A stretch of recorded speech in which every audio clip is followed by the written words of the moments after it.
हमारे साथ बीजेपी विधायक कैलाश गहलोत जी हैं। कैलाश जी, आज से एक महत्वपूर्ण बिल जो है वो सदन के पटल पर रखा जाएगा। अक्सर देखा गया है कि दिल्ली के अंदर जो निजी स्कूल हैं वो मनमाने ढंग से अपनी फीस बढ़ाते हैं, जिसको लेकर के पेरेंट्स लगातार आवाज़ उठाते रहे। लेकिन अब बीजेपी की सरकार ये पहल करने जा रही है। ये बिल कितना महत्वपूर्ण मानते हैं दिल्ली की जनता की नज़र से? मेरे ख्याल से बहुत महत्वपूर्ण है, क्योंकि अगर पूरा एजुकेशन एक्ट पढ़ें और समय समय पे जो सुप्रीम कोर्ट से लेके हाई कोर्ट के भी जजमेंट्स आए हैं, उसमें ये साफ है कि एजुकेशन जो है वो बिजनेस नहीं है। It is not taken as a commercial activity. तो जिस प्रकार से फीस, मनमानी फीस जो बढ़ाई जाती है स्कूलों द्वारा, वो गलत है, उस पर चेक होना चाहिए।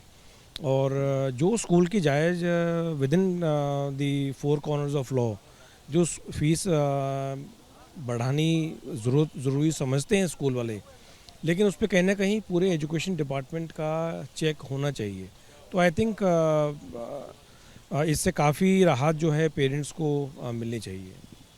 आप पिछली सरकार में भी रहे हैं, उस सरकार में भी लगातार पेरेंट्स आवाज़ उठाते रहे, लेकिन इस तरीके का बिल नहीं लाया गया।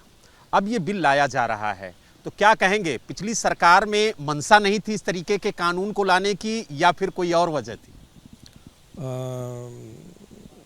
जो चीज़ जिस समय लाई जाए, हर एक चीज़ का एक समय होता है ना। हम चाहते बहुत कुछ हैं, नहीं होता, लेकिन जो चीज़ जिस समय लाई गई है उसका हम स्वागत करते हैं। और मुझे पूरा यकीन है कि जिस प्रकार से काफ़ी बार हम देखते हैं कि पेरेंट्स जो हैं वो स्कूल और पेरेंट्स जो हैं वो आमने सामने हैं, ऐसी स्थिति नहीं होनी चाहिए। पेरेंट्स जो हैं वो भी स्कूल का हिस्सा हैं, क्योंकि इवेंचुअली उनके बच्चे ही स्कूल में पढ़ रहे हैं। तो आई थिंक स्कूल पेरेंट्स जो हैं वो एक टीम बन के आगे बढ़ें, ताकि बच्चों को हम एक अच्छी शिक्षा दे सकें। एक आखिरी सवाल, क्या आपको लगता है कि इस कानून के आ जाने से जो दिल्ली के अंदर निजी स्कूलों की मनमानी थी, जब चाहते थे फीस बढ़ा देते थे, जब चाहते थे किसी अन्य फीस के माध्यम से जो है अभिभावकों को परेशान करते थे, उस पर अंकुश लगेगा? देखिए, अंकुश लगना चाहिए, और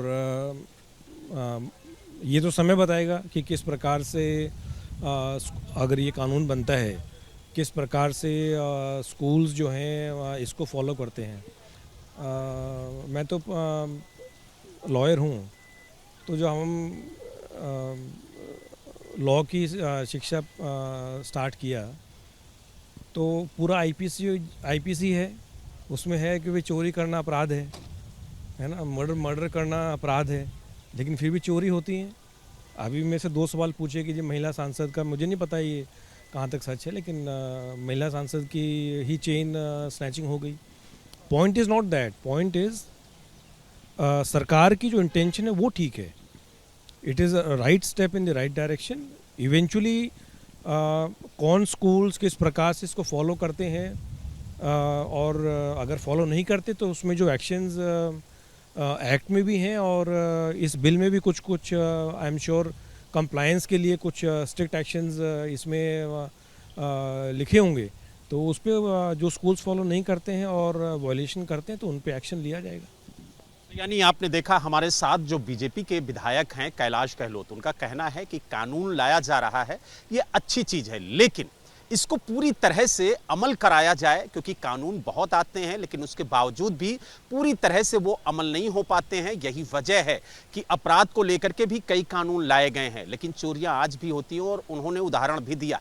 इसलिए सरकार अगर कानून ला रही है तो इसका 100% पालन किया जाए, और जो निजी स्कूल हैं अगर वो मनमाने ढंग से फीस वृद्धि करते हैं तो उनके खिलाफ एक्शन लिया जाए। दिल्ली से वीडियो जर्नलिस्ट सुनील पांडे के साथ Balram Pandey, ABP. For exclusive and insightful videos, subscribe to our new channel ABP Live Premium.